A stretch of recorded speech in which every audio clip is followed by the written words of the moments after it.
J'avais 15 ans à l'époque et vous pouviez souvent me trouver avec mes amis au grand cinéma du coin. C'était un immense complexe, presque comme un aéroport, et c'était un lieu très populaire pour les jeunes de mon âge le week-end. Je me souviens être allé voir un film un soir avec des amis, et un groupe de garçons est venu nous parler, flirter comme on le fait à cet âge-là. Ils nous ont dit qu'ils allaient dans l'un des lycées locaux. L'un des garçons avec qui je discutais m'a finalement demandé mon numéro de téléphone. Je lui ai donné.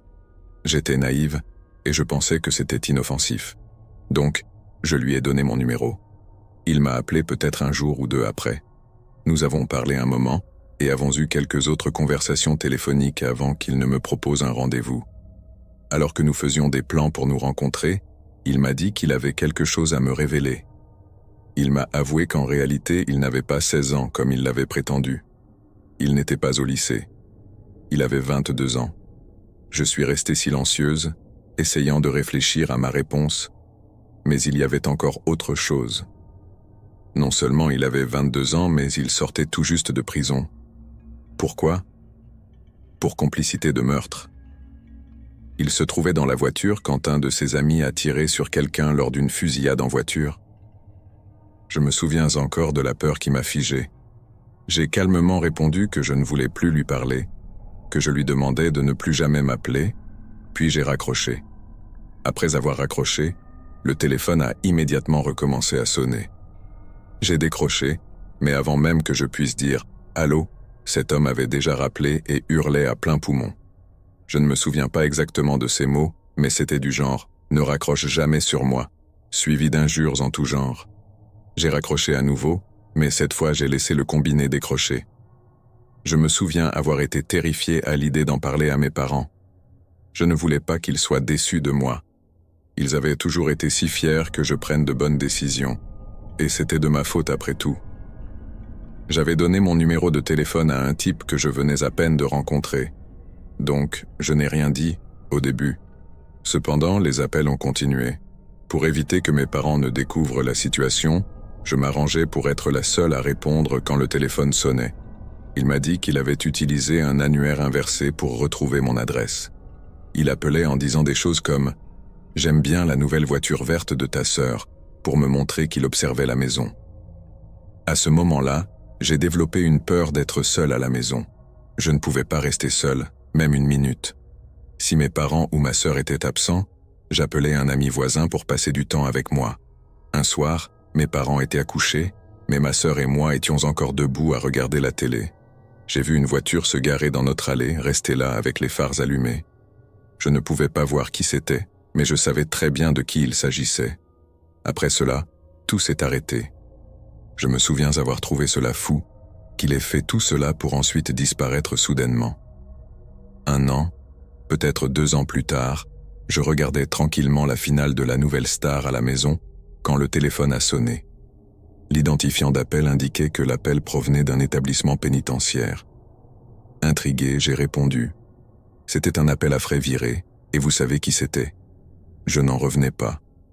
Bien entendu, je n'ai pas accepté l'appel, j'ai raccroché, et heureusement, je n'ai plus jamais entendu parler de lui.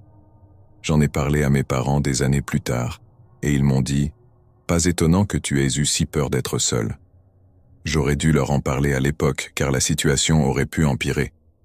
Cette histoire me rappelle une autre expérience similaire que j'ai vécue il y a quelques années et que j'ai partagée ici. Je me demande vraiment s'il y a quelque chose en moi qui attire ce genre de personnes. Un seul moment de manque de jugement peut mener à des situations comme celle-ci. Parmi tous les hommes inquiétants que j'ai croisés dans ma vie, celui-là, je ne veux plus jamais le revoir.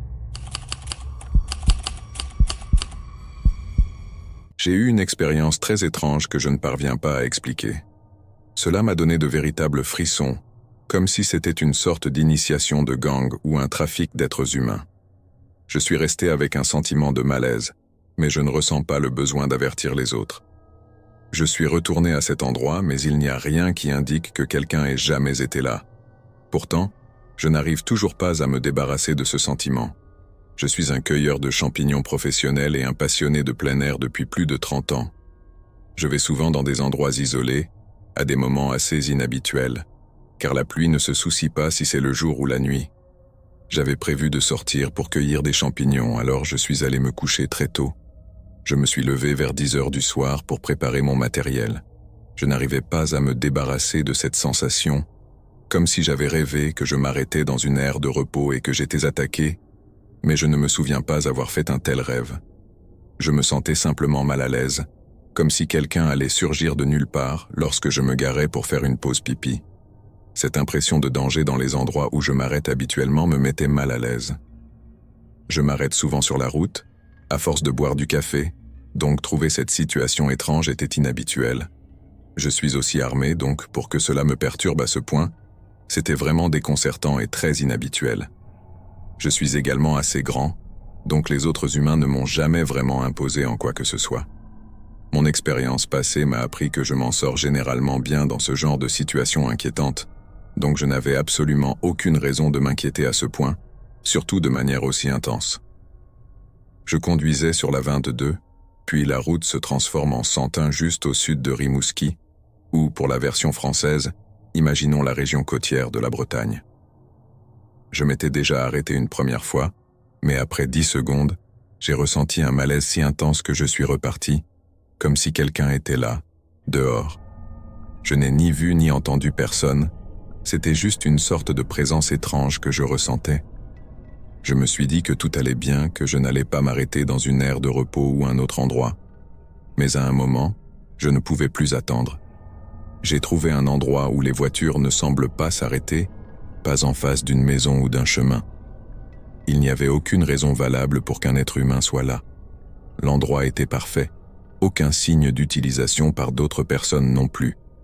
Tout autour de moi, c'était un habitat de marais salant, une vaste plaine ouverte, sans maison, sans sentier de cueilleurs de champignons, pas de détritus. Personne ne me suivait et personne ne m'avait précédé sur cette route. J'étais seul dans la forêt et cela faisait un moment. Je me suis garé en pensant « D'accord, il n'y a aucun moyen que quelqu'un apparaisse soudainement. Je dois être fou ou stressé, je me fais des films pour rien. » Je tends la main pour attraper mon café et sortir un sandwich et je décide de jeter un dernier coup d'œil.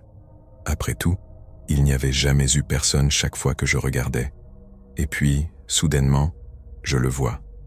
Un gars habillé comme s'il venait de sortir d'une boîte de nuit, sous la pluie battante à minuit. Un mardi, dans ce qui est en gros un écosystème protégé. Je n'en revenais pas, c'était vraiment en train de se passer. D'un coup, je me souviens de ce rêve, et les pièces du puzzle commencent à se mettre en place. La situation prend une tournure très inquiétante, presque comme si je me souvenais activement de ce qui allait se passer avant que cela n'arrive. Les souvenirs affluaient rapidement, rattrapant la réalité de ce qui se déroulait devant moi. Je voyais comment cela allait finir si je restais. Il ne s'approchait pas de ma voiture comme quelqu'un de bienveillant ou un simple passant. Il marchait au milieu de la route, devant ma voiture, exactement là où je devais conduire. Ses vêtements n'étaient pas trempés, et le bas de son pantalon n'avait pas de boue, ce qui aurait été normal s'il avait cueilli des champignons. Ses baskets, pas des bottes, n'étaient même pas sales. Je ne comprends même pas comment c'est physiquement possible dans ces conditions. Je n'ai pas l'impression que ses vêtements commençaient à se mouiller avant que je commence à l'observer. Je comprends que tout cela semble absurde, donc j'ai soigneusement choisi mes mots pour raconter l'histoire.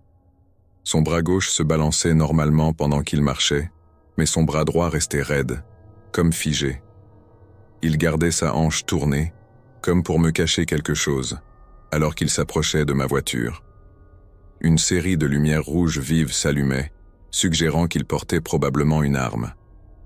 Il ne me regardait pas, ni ma voiture, ni ma plaque d'immatriculation. Il fixait quelque chose, pas juste un objet mais plusieurs, à environ 3 à 5 mètres derrière moi. Il n'a ni ralenti, ni accéléré son pas.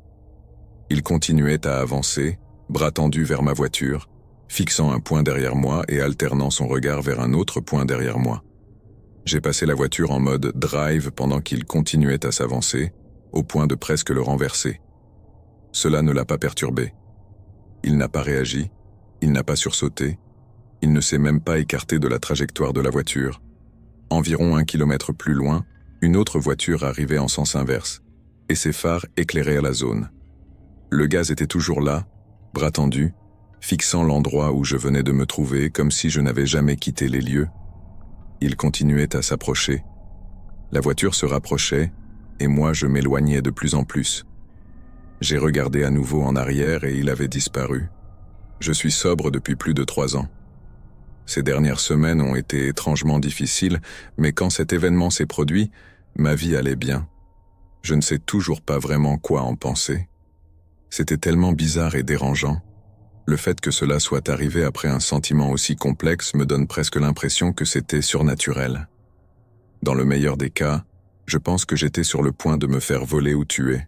Plus j'y repense, plus je me demande si cette personne était humaine ou même si elle a vraiment existé, ou si une sorte de perception extrasensorielle m'a sauvé la vie.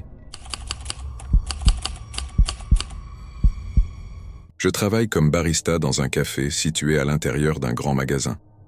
Je fais partie des rares baristas masculins de mon équipe. Je suis gai et très ouvert à ce sujet.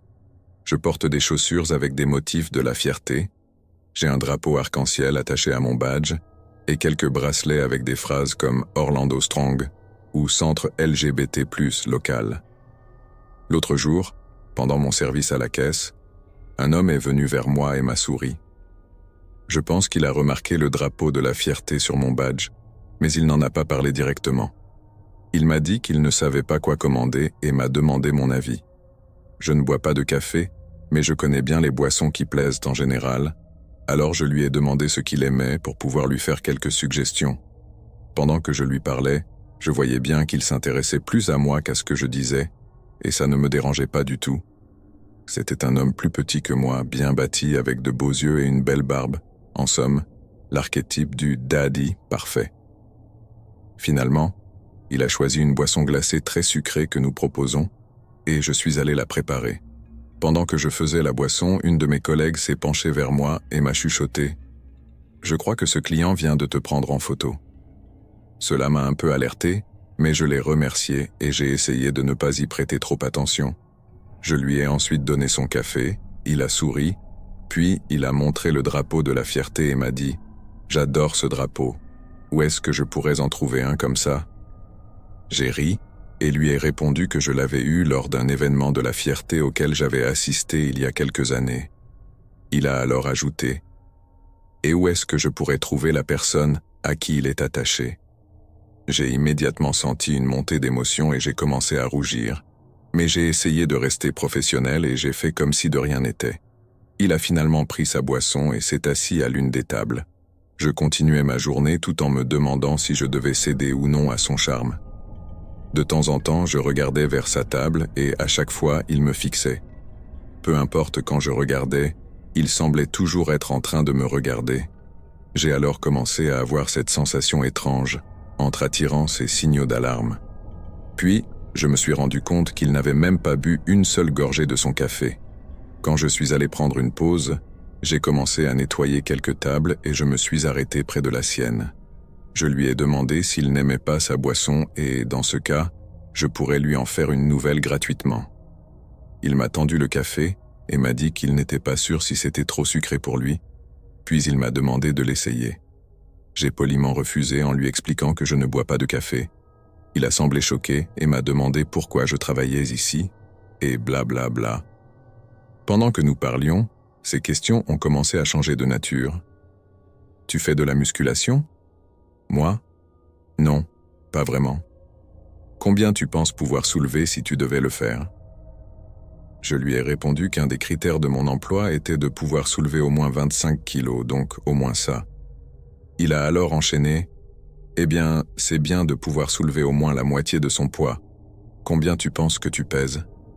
Immédiatement, les signaux d'alarme se sont déclenchés dans ma tête.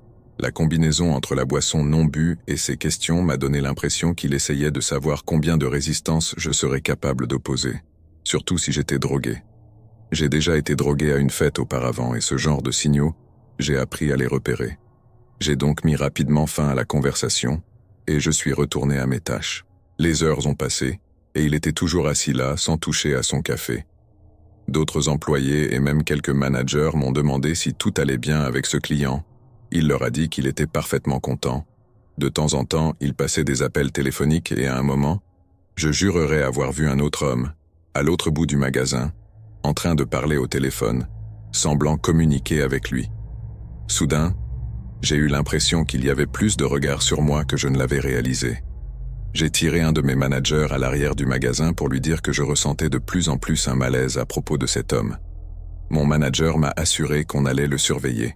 Je fermais ce soir-là, et alors que nous approchions de l'heure de fermeture, j'ai remarqué qu'il était toujours là. Quand l'annonce a été faite que le magasin allait fermer dans une demi-heure, il est venu au comptoir et m'a demandé si je pouvais marcher avec lui jusqu'à ma voiture quand je finirais mon service. Je lui ai répondu que nos tâches de fermeture prenaient au moins 45 minutes après la fermeture du magasin. Il m'a dit qu'il serait ravi d'attendre. J'ai poliment décliné et il m'a demandé quand je travaillais à nouveau. Je lui ai dit que je prenais quelques semaines de congé. Il a alors ajouté « Eh bien, je devrais te raccompagner à ta voiture, surtout si je ne peux pas te revoir avant plusieurs semaines. » J'ai de nouveau poliment refusé, et il a finalement fini par partir. J'ai terminé mes tâches de fermeture et je suis allé dans la zone réservée aux employés. Dès que je suis arrivé, j'ai expliqué la situation à un de mes managers et lui ai demandé si je pouvais sortir par la porte de service.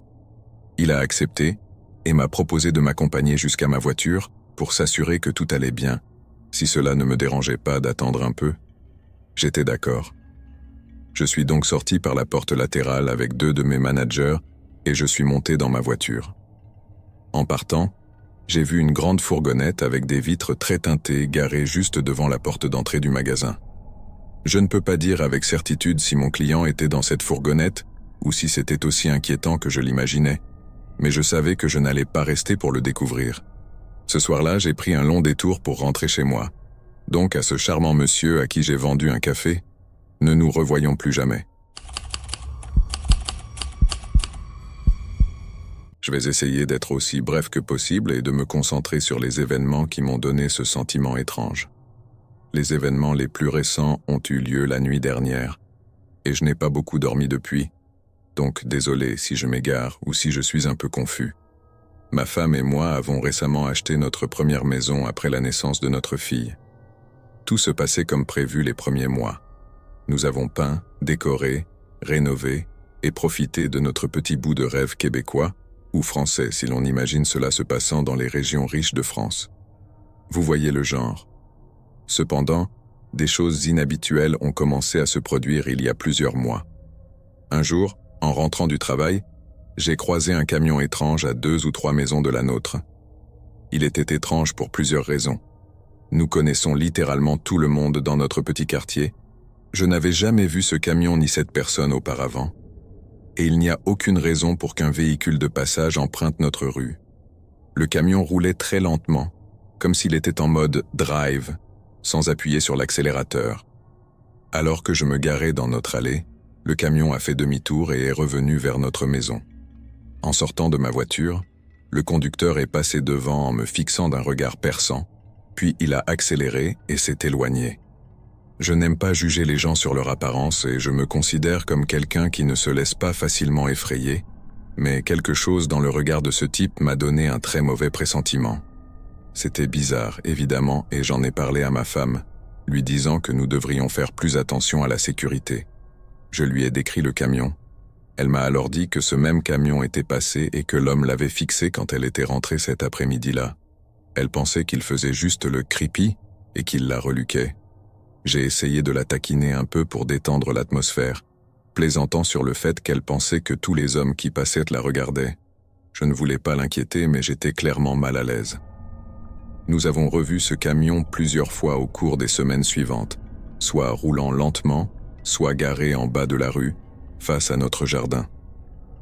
Puis un jour, il a cessé de passer, et nous ne l'avons plus revu depuis. J'ai fini par me dire que je devenais peut-être paranoïaque. Mais d'autres choses ont commencé à se produire. Ces dernières semaines, ma femme et moi avons entendu des tapotements sur les fenêtres à l'avant de notre maison la nuit. Cela nous est arrivé à chacun 2 ou 3 fois, toujours vers 10 ou 11 heures du soir. C'était comme un léger mais distinct tap-tap-tap, comme si quelqu'un frappait avec un seul doigt sur la partie métallique de la porte moustiquaire. Si ça vous parle, la première fois que ma femme et moi avons entendu ce tapotement ensemble, c'était le week-end dernier. Nous étions dans le salon en train de jouer avec notre fille vers 9h30, sur le point de la coucher. Le salon a une grande fenêtre presque du sol au plafond, qui longe le mur près de la porte d'entrée donnant sur la rue. Nous étions tous assis par terre, le dos tourné à la fenêtre, en train de lire un livre à notre fille, quand nous l'avons entendu, tap, tap, tap, tap. Notre maison est vieille, les craquements et grincements ne sont pas rares, mais ce son était tellement délibéré que ma femme et moi nous sommes immédiatement regardés et avons bondi hors de la pièce. J'ai dit à ma femme et à notre fille de se réfugier dans une pièce à l'arrière pendant que j'allumais toutes les lumières et que je faisais le tour de la maison. Bien sûr, je n'ai rien vu. J'étais prêt à rejeter tout cela comme de la paranoïa, à nouveau, pensant qu'il y avait probablement une explication innocente. Mais tout cela a changé hier soir. Vers 9h45, nous avons entendu notre fille faire du bruit dans le babyphone. J'ai attendu quelques minutes pour voir si elle se calmerait, mais comme ce n'était pas le cas, je me suis levé pour la rendormir. La disposition de la chambre est importante pour visualiser la suite. Cette pièce est sur le côté de la maison. Le mur extérieur forme un léger L, et le coin de ce L est constitué de fenêtres. Si vous vous tenez dans l'encadrement de la porte, vous faites face directement à ces fenêtres. Dans un coin se trouve un fauteuil à bascule, et dans l'autre, orienté vers l'avant de la maison, une fenêtre donne sur la rue et l'autre sur la maison de nos voisins. Un parterre de petits arbustes entoure la maison juste en dessous. Je m'étais assis dans le fauteuil pour calmer notre fille, avec une lampe allumée, diffusant une lumière douce dans la pièce. Une fois qu'elle s'est endormie, je me suis levé pour la mettre dans son berceau, quand quelque chose a attiré mon attention. Il y avait une silhouette à environ 1 mètre de la fenêtre, dans l'espace nu entre les arbustes et la maison. Elle nous regardait, c'était certain. Je n'ai pas regardé assez longtemps pour distinguer les détails, mais cela ressemblait à un homme en sweat gris clair, debout juste de l'autre côté de la vitre. Paniqué, j'ai attrapé ma fille et je suis allé en courant dans notre chambre, expliquant à ma femme, encore sous le choc, de verrouiller la porte. J'ai éteint toutes les lumières à l'intérieur et allumé toutes celles à l'extérieur. J'ai commencé à parcourir la maison, pièce par pièce, en regardant à travers chaque fenêtre dans l'obscurité. Je n'ai rien vu d'anormal. Quiconque c'était, il a dû s'enfuir dès qu'il m'a vu l'apercevoir. Évidemment, j'ai eu du mal à dormir après cela. J'ai passé des heures à vérifier les caméras de sécurité et à faire des rondes dans la maison, espérant, sans vraiment le souhaiter, voir quelque chose qui expliquerait ce qui s'était passé. Ce matin, je suis sorti à l'endroit où cette silhouette se tenait. J'espérais que c'était juste un arbuste ou quelque chose que j'avais mal interprété. Mais en arrivant, j'ai réalisé que la silhouette se tenait précisément dans un espace nu, d'environ 60 cm de diamètre, juste devant notre fenêtre. Une partie de moi espère encore que je deviens simplement paranoïaque. L'esprit peut vous jouer des tours dans l'obscurité, vous faisant voir des choses qui ne sont pas là, surtout quand vous êtes un parent privé de sommeil. Mais avec tout ce qui s'est passé, je ne peux pas m'empêcher de penser qu'il y avait vraiment quelqu'un dehors hier soir à nous observer. J'espère sincèrement me tromper. Comme beaucoup de gens, j'ai un compte Discord. Il affiche mon prénom et une photo de moi, principalement parce que je ne l'utilise que pour parler à des amis dans la vraie vie, donc je ne me souciais pas d'y afficher mon visage ou autre. Récemment, j'ai décidé d'essayer Minecraft pour la première fois en 4 ans, parce que mes amis parlaient d'une mise à jour à venir, et ils voulaient que nous jouions tous ensemble. J'ai pensé que j'allais m'y mettre un peu en avance pour me familiariser avec les nouvelles mécaniques et autres nouveautés. J'ai trouvé un serveur, et j'y ai joué pendant environ 4 jours, avant d'apprendre qu'ils offraient des récompenses en jeu si l'on connectait son compte Discord à leur serveur. Aveuglé par ces récompenses, j'ai rejoint leur serveur Discord. Il y avait environ 400 utilisateurs en ligne, donc je ne me suis pas vraiment inquiété que des gens me voient, d'autant plus que j'étais assez bas dans la liste alphabétique. Au fur et à mesure que je m'habituais aux joueurs, je suis devenu plus à l'aise pour parler sur le serveur via le chat textuel. Ils avaient un canal secondaire censé faciliter la vente d'objets en jeu, alors j'ai laissé un message disant que je cherchais à acheter quelque chose. Environ 4 heures plus tard, un gars m'a ajouté en me disant « Je te le donne gratuitement, beau gosse », avec un clin d'œil. Je ne savais pas vraiment quoi répondre, alors j'ai juste dit « Ok, merci ». Pas de problème. Avec un clin d'œil a été sa réponse. Peu de temps après cette interaction, cette personne a commencé à demander constamment de se téléporter vers moi dans le jeu, et quand je lui demandais pourquoi, il répondait « Je veux juste traîner avec toi », ou une variante de cette phrase. Il faisait ça pratiquement à chaque fois que j'étais en ligne, et il me suivait autour de ma base pendant environ 1 heure, me posant des questions sur des sujets aléatoires, puis il repartait. Je ne suis généralement pas le genre de joueur à parler aux autres quand je suis en jeu. Je reste discret, et je fais mes trucs. Donc, c'était vraiment inconfortable d'avoir ce gars qui me faisait ça. Après environ 3 jours de ce comportement, il a arrêté de m'appeler beau gosse et a décidé de passer au niveau supérieur en m'appelant sexy via des messages privés en jeu. Je lui ai poliment demandé d'arrêter de m'appeler ainsi, mais il n'a pas répondu. 2 heures plus tard, il m'a envoyé un message pour me demander quel âge j'avais. Hésitant, j'ai répondu « 21 ». Pas de réponse à nouveau.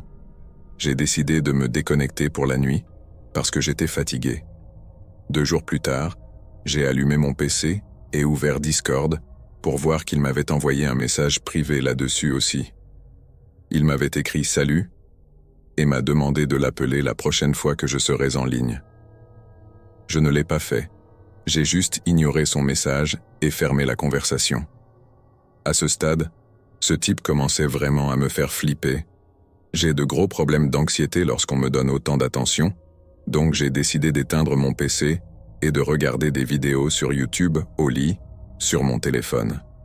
Le lendemain, j'ai ouvert Discord parce qu'un ami voulait que je le regarde jouer à Hearthstone et que je lui donne des conseils. Nous avons fait ça pendant environ 1 heure, puis il s'est déconnecté.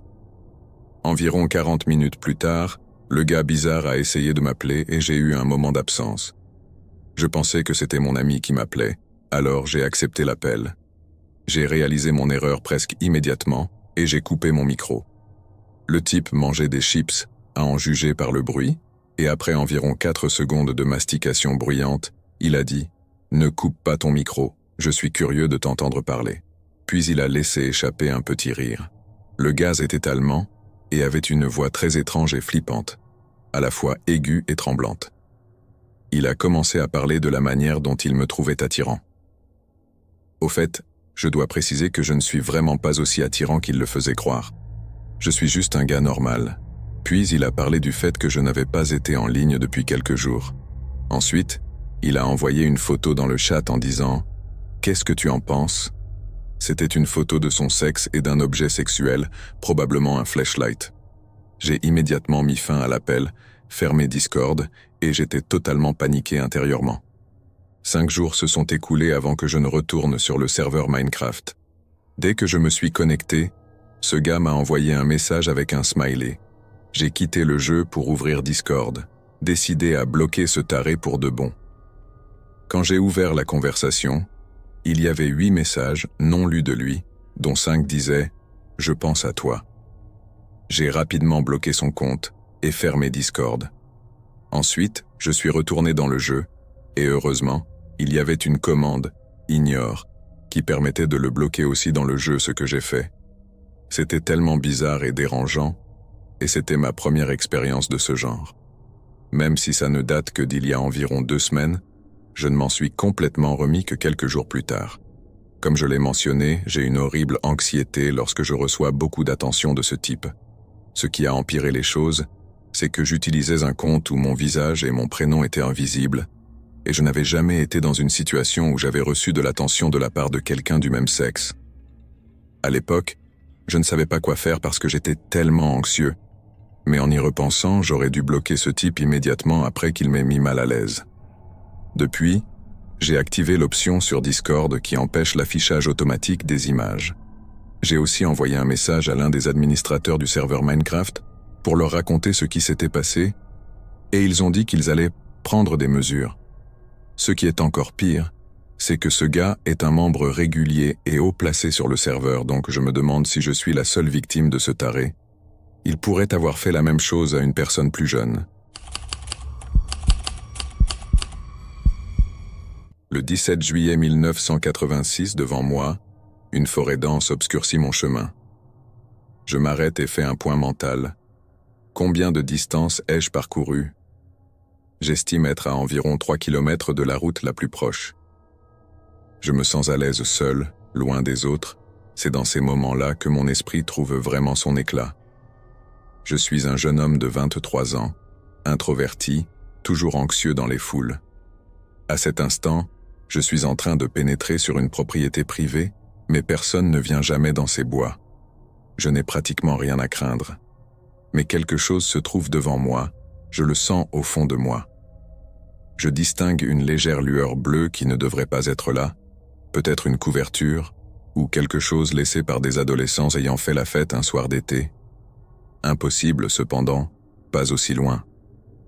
Mon grand-père me mettait toujours en garde contre les distillateurs clandestins qui, selon lui, se cachaient encore dans ces bois.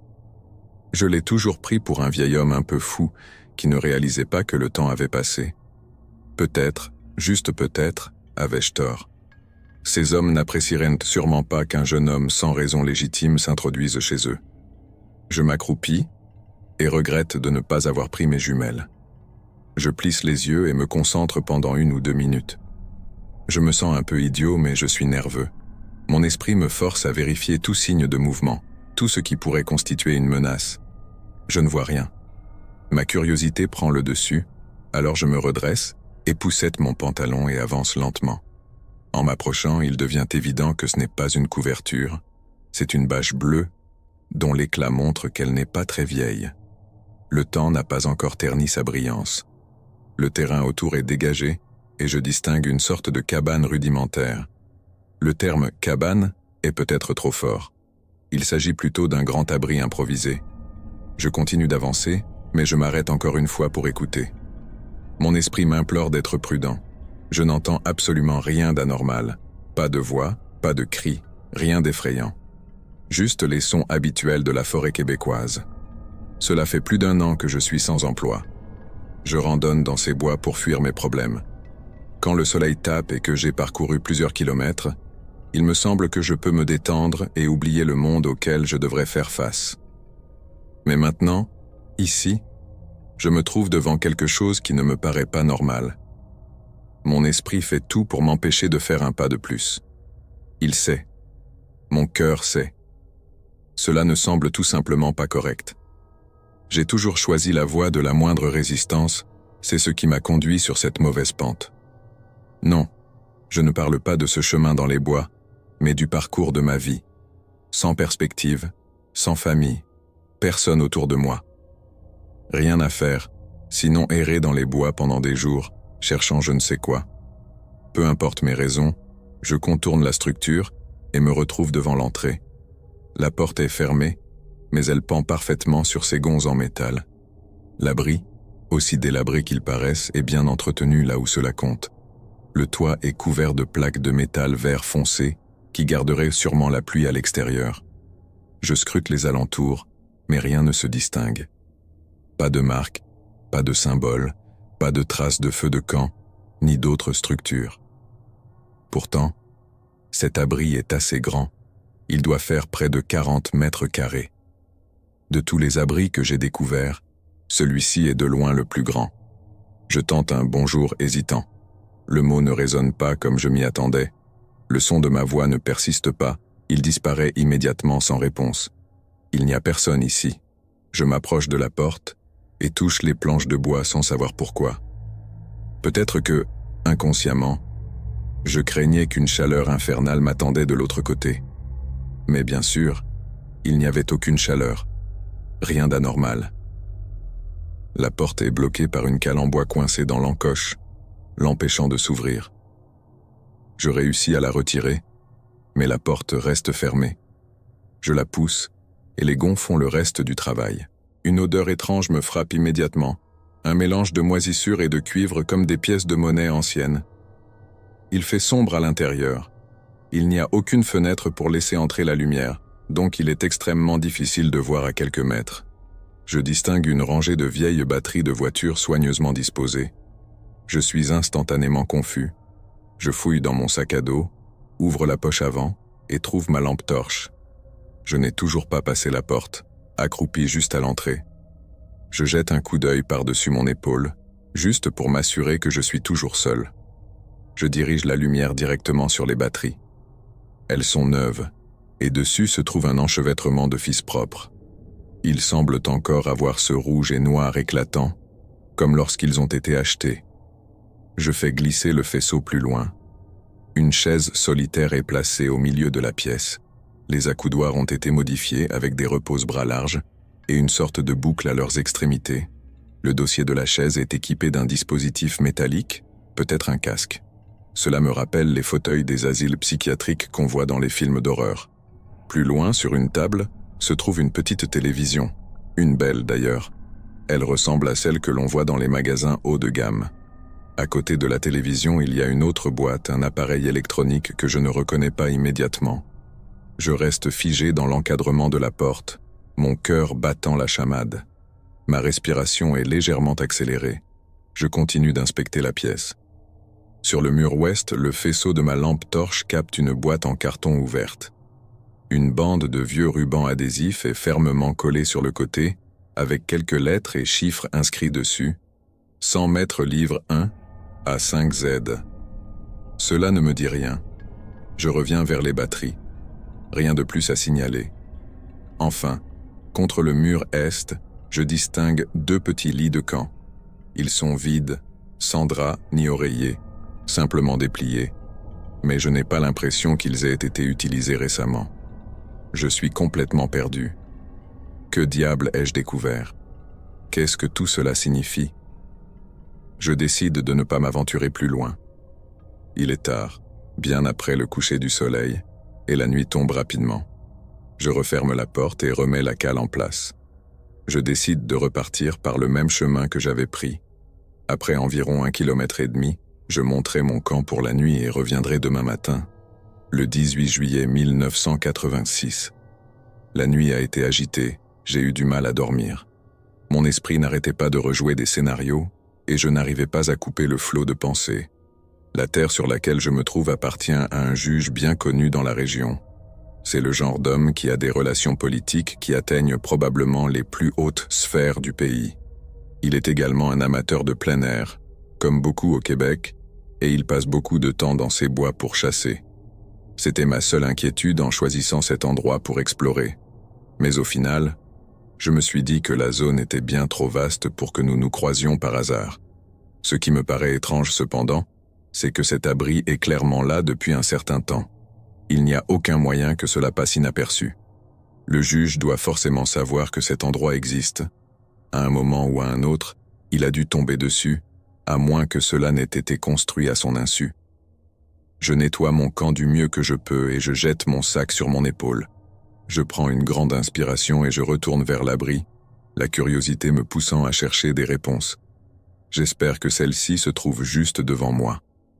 J'arrive à l'endroit où j'étais la veille, observant l'abri à quelques mètres devant moi, cherchant un quelconque mouvement. Je suis moins nerveux cette fois-ci. Je reste immobile quelques minutes. Rien ne bouge. Je réajuste mon sac et avance vers la porte de l'abri. Je retire la cale que j'avais laissée la veille. Je rouvre la porte et l'odeur étrange de cuivre m'envahit de nouveau. Elle est incroyablement distincte. Je dépose mon sac à terre, allume ma lampe torche et éclaire la pièce sombre. Rien n'a bougé.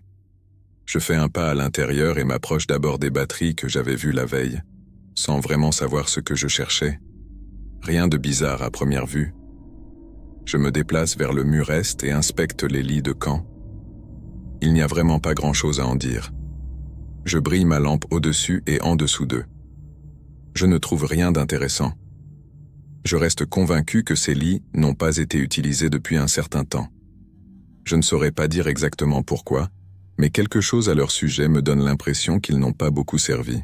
Juste devant ces lits, dans le coin de la pièce, je découvre une boîte marron avec un couvercle en carton que je n'avais pas remarqué la veille. Je m'approche pour l'examiner. Il n'y a rien d'indiqué à l'extérieur. Je m'agenouille et retire le couvercle, le posant à côté de moi. La boîte est remplie de dossiers. Les onglets montrent des lettres manuscrites et une séquence de chiffres. Je garde la lampe braquée sur les dossiers, passe mon doigt et feuillette les onglets. Chaque dossier jauni et mince, certains semblent vides. Je m'arrête sur un dossier au hasard et le retire de la boîte. J'ouvre le dossier et vois une feuille de papier blanc avec une seule lettre et un seul chiffre imprimé dessus. Je déplace la feuille et découvre derrière une photographie un gros plan de l'œil de quelqu'un. On distingue une partie de la joue, le nez et quelques mèches de cheveux blonds. Il me semble que cet œil appartient à une femme. L'œil lui-même a quelque chose d'étrange. La pupille est déformée. L'encre noire du centre semble couler dans l'iris bleu de la fille. La photo n'est pas datée et ne comporte aucune autre inscription. Je feuillette quelques autres dossiers et découvre des photos similaires dans chacun d'eux. Il y a une seule feuille de papier avec une lettre et un chiffre, et derrière cela, un gros plan d'un œil humain, tous déformés. Certaines pupilles ne sont pas entièrement formées, d'autres montrent une pupille qui semble flotter ailleurs dans l'iris. Je remets les dossiers dans la boîte, prenant soin de maintenir l'ordre des lettres et des chiffres. Je referme le couvercle et pousse la boîte dans le coin. Je me redresse et me tourne vers la table située à l'avant de la pièce. Ma lampe éclaire la télévision. Elle est débranchée, mais un deuxième fil sort d'un port situé à l'arrière et va vers un appareil posé à côté sur la table. Je m'approche de l'appareil pour l'examiner. Je reconnais quelque chose de semblable. Il est assez grand, enfermé dans une coque en plastique. Une porte ou un clip pend au centre, quelques boutons à droite, un bouton de lecture, un bouton de rembobinage. C'est un magnétoscope. J'ai vu ces appareils dans des catalogues, mais c'est la première fois que j'en vois un en vrai. Je passe ma main sur le dessus. Il est impossible que quelqu'un ait laissé ça ici pour que ça pourrisse. Ces choses coûtent 400 $ ou plus. Je suis presque honteux d'admettre que l'idée de le voler pour le vendre m'a brièvement traversé l'esprit. J'appuie sur le bouton d'alimentation, mais rien ne se passe. L'appareil est également débranché. Après quelques minutes à admirer la télévision et le magnétoscope, je me tourne de nouveau vers la chaise au milieu de la pièce. Elle est en métal lourd, probablement en acier. Les accoudoirs sont définitivement modifiés, ils sont extrêmement larges, et les boucles que j'avais vues la veille à l'avant des accoudoirs se révèlent être ajustables. Je ne les touche pas. Un casque avec des sangles pend au-dessus de l'appui-tête apparemment ajustable. La chaise est fixée au sol. L'odeur de cuivre est plus prononcée ici. Je dirige le faisceau de ma lampe sur les boulons qui fixent la chaise au sol. Le bois semble être taché près de ces boulons. Une tache sombre, presque huileuse, a imprégné les planches, mais rien d'autre d'intéressant ici. Finalement, je m'approche de la boîte située contre le mur ouest, celle que j'avais aperçue la veille. Ma lampe capte de nouveau les lettres et chiffres manuscrits que j'avais déjà remarqués.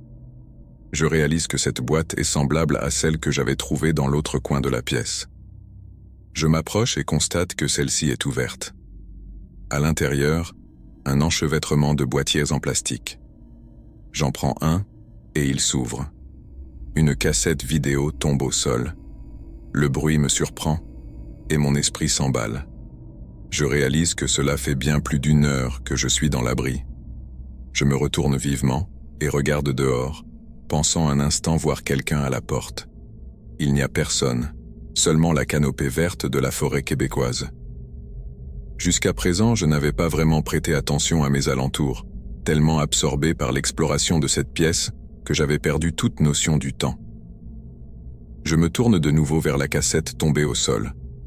Mon esprit est envahi d'images d'yeux déformés. Je me sens anxieux, désorienté.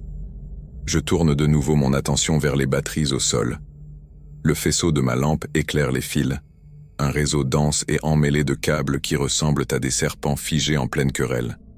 Finalement, je repère un câble unique qui part des batteries et que je suis jusqu'à ce qu'il se termine sous la table, là où se trouve la télévision et le magnétoscope.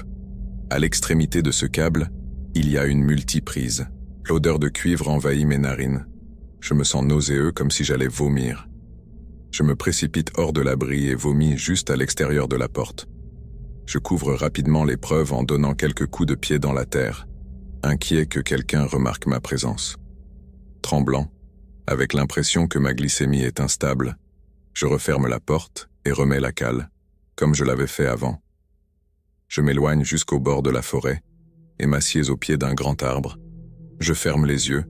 18 juillet 1986 en fin d'après-midi.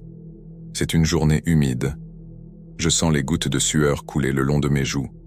Des éclairs de lumière apparaissent derrière mes paupières, comme une tempête de foudre bleue dans l'obscurité.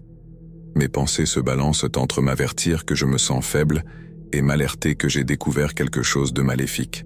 Cette odeur métallique, celle du cuivre, persiste dans mes narines comme un brouillard. J'ouvre les yeux pour voir le soleil de l'après-midi. Le tronc de l'arbre contre lequel je suis appuyé est inconfortable. Je me réajuste et bois la dernière goutte d'eau de mon sac, bougeant le moins possible. Je ferme de nouveau les yeux et mes pensées me ramènent à un moment de mon passé. Je suis assis avec ma mère un dimanche matin et nous assistons à un service religieux. Ma mère était membre d'une église baptiste et veillait toujours à ce que je sois avec elle le dimanche matin. Je vois le pasteur, un homme plus âgé d'une 60aine d'années, debout à la chaire. Son sermon commence de façon floue dans mes souvenirs. Je n'entends pas vraiment les mots, juste le sentiment général de la salle. Petit à petit, cela devient plus net. Si vous croyez en Dieu, comme moi, alors vous devez croire au diable. La Bible est claire là-dessus. Le pasteur continue. Si vous croyez au paradis, comme moi, alors vous devez aussi croire à l'enfer. La Bible est claire. Ces histoires dans ce bon livre sont réelles. Vous devez vous rappeler que le mal existe. S'il existait à l'époque, il existe toujours aujourd'hui. J'ouvre de nouveau les yeux. Je reste assis encore un moment pour rassembler mes pensées, puis je me lève. Le juge qui possède cette terre possède aussi cet abri. J'en suis sûr maintenant. Je suis à environ 3 kilomètres de la route la plus proche. Il n'y a aucune explication logique à ce que j'ai découvert. J'ai pénétré dans un abri du diable. Je me trouve maintenant à un carrefour. Un combat intérieur commence à se dérouler dans mon esprit. Est-ce que je retourne immédiatement en ville pour contacter le shérif, ou bien dois-je revenir dans l'abri pour visionner ces cassettes vidéo? Il n'y a rien de bon à tirer de ces enregistrements, mais je ne peux m'empêcher de céder à ma profonde curiosité. Je retourne donc vers l'abri. Encore une fois, je m'arrête quelques instants pour m'assurer qu'il n'y a aucun mouvement. Je ne vois rien. Je m'approche de la porte de l'abri, retire la cale et respire de nouveau cette odeur de cuivre omniprésente. Je fais un pas à l'intérieur avant de me souvenir que j'avais laissé la cassette vidéo sur le sol. Je la ramasse ainsi que son boîtier en plastique et je m'avance vers la table. Je dépose le boîtier près de la télévision, tout en gardant la cassette en main. Je m'agenouille avec ma lampe torche et je retrouve le câble que j'avais vu plus tôt, que je suis jusqu'à sa prise multiprise. Il doit bien y avoir un convertisseur quelque part, sinon tout ce câblage serait inutile. Peu importe, soit je branche et j'ai du courant, soit non. Je branche les deux prises et me redresse juste au-dessus de la table. Une lumière bleue clignote sur le magnétoscope. Il est allumé.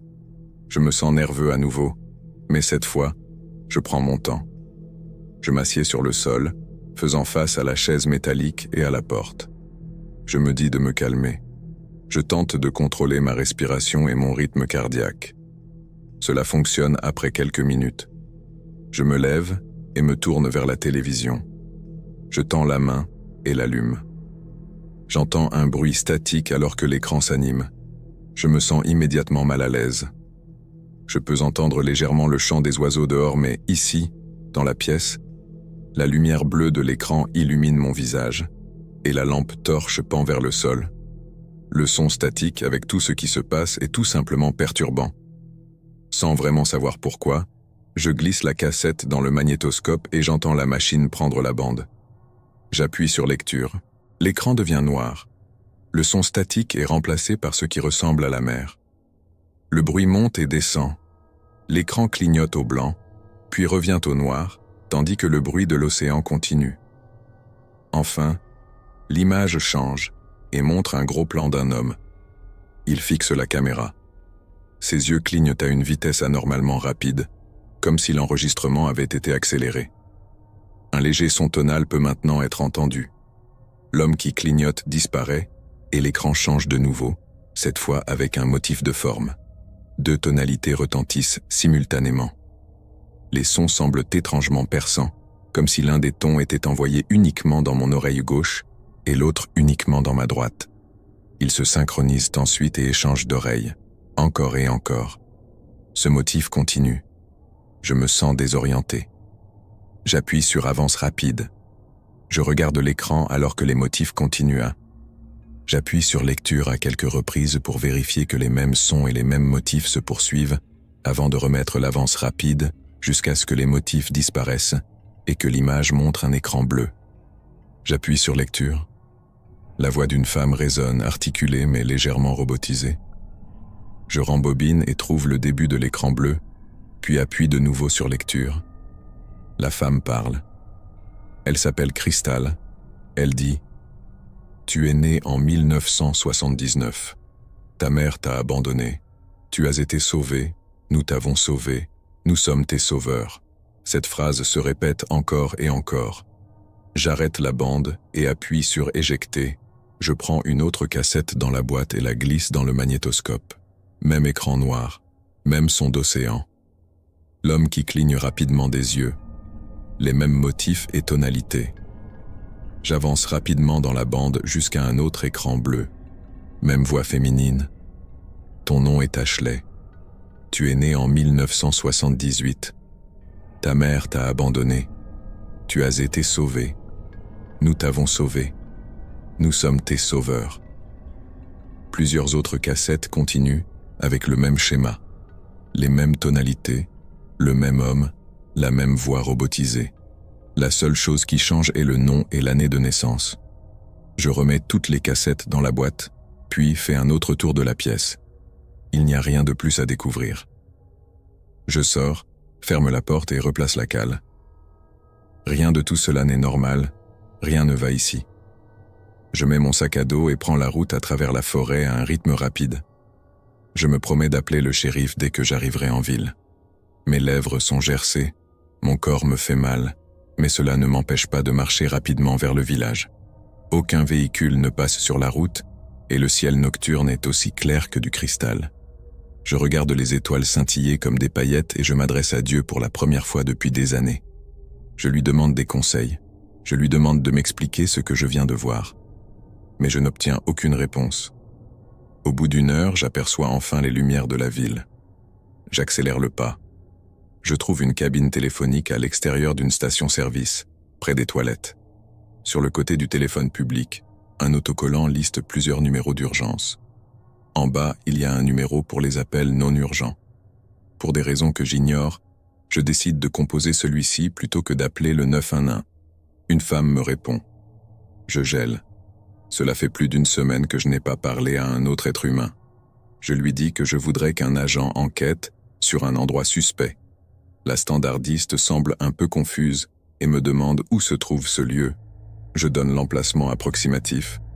Elle me demande ensuite s'il y a un crime en cours, ce à quoi je réponds que je ne suis pas sûr. Je lui explique ce que j'ai vu. Elle reste sceptique, mais promet d'envoyer un agent. Nous raccrochons.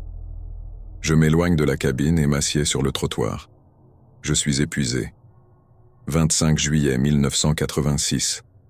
Je donne un coup de pied dans une pierre sur la route de terre en fixant la forêt. Cela fait une semaine que j'ai appelé les autorités à propos de cet endroit. J'ai une marche de 3 km devant moi, une promenade facile comparée aux nuits agitées que j'ai passées récemment. Je réalise rapidement que je n'ai aucun moyen de savoir ce que le shérif a découvert là-bas. Je m'enfonce dans la forêt. Mes pas sont un peu plus rapides que d'habitude, mon esprit cherchant désespérément une forme de clôture à cette histoire. Tandis que je marche, je réfléchis à quel point tout cela est déprimant. L'abri lui-même dégage une aura de quelque chose qui ne devrait pas exister. C'est déprimant en soi, mais la vraie tristesse réside dans le fait que je n'ai personne à qui raconter cette folle histoire. Pas de famille, pas d'amis, personne à qui faire confiance. Je suis juste sonné. Je suis là, assis à fixer le mur, tandis que mon esprit tourne en boucle, repassant ce que j'ai découvert. Ce juge, il sait. Quel genre d'homme est impliqué dans un abri comme celui-ci? Mon esprit explore toutes les avenues possibles, cherchant des explications. Je suis proche de l'abri maintenant, du moins je le pense. Mais je ne vois pas la bâche bleue. Impossible de distinguer la structure, ni le toit vert. Je tourne en rond pour m'assurer que je suis bien au bon endroit. Finalement, je retrouve l'arbre contre lequel je m'étais reposé quelques jours auparavant. Je suis bien dans la bonne zone, mais quelque chose cloche. Si le shérif est venu ici, je ne vois aucune trace de son passage. En fait, il n'y a aucune trace de quoi que ce soit. Je ressens instantanément une étrange sensation dans l'estomac. Je m'avance et me retrouve dans l'espace vide où se trouvait l'abri. Il a disparu. À la place, il y a des buissons, des branches et de la terre entassée. Je m'approche et donne des coups de pied dans la terre. Le brin s'estompe rapidement pour laisser place à un résidu noirâtre. Je creuse un peu plus avec un bâton et découvre des cendres. Ils ont brûlé l'abri jusqu'à ce qu'il ne reste que des cendres. Je me redresse, pris de peur. J'ai l'impression d'être tombé dans un piège. Je sens que je ne suis plus seul. Je retourne vers mon arbre familier et m'arrête pour regarder en arrière. Aucun mouvement. Ils ont brûlé cet abri jusqu'à la cendre, puis l'ont enterré sous des branchages. Je me pose toutes les questions possibles.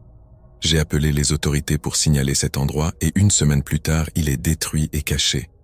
Cela n'a aucun sens. Je suis impuissant. Je n'ai rien pour prouver mon histoire. Personne ne me croirait si je la racontais. J'ai contacté un shérif qui, je suppose, a appelé le juge et ce dernier a brûlé l'abri du diable. Et maintenant, je suis juste un jeune homme en train de pénétrer sur une propriété avec une histoire que je n'ai aucun moyen de prouver. Je glisse contre le tronc de l'arbre, l'esprit plein de questions sans réponse. Je reste là un moment, écoutant les sons de la forêt, remettant tout en question. J'aurais dû prendre une de ces cassettes ou un de ces dossiers.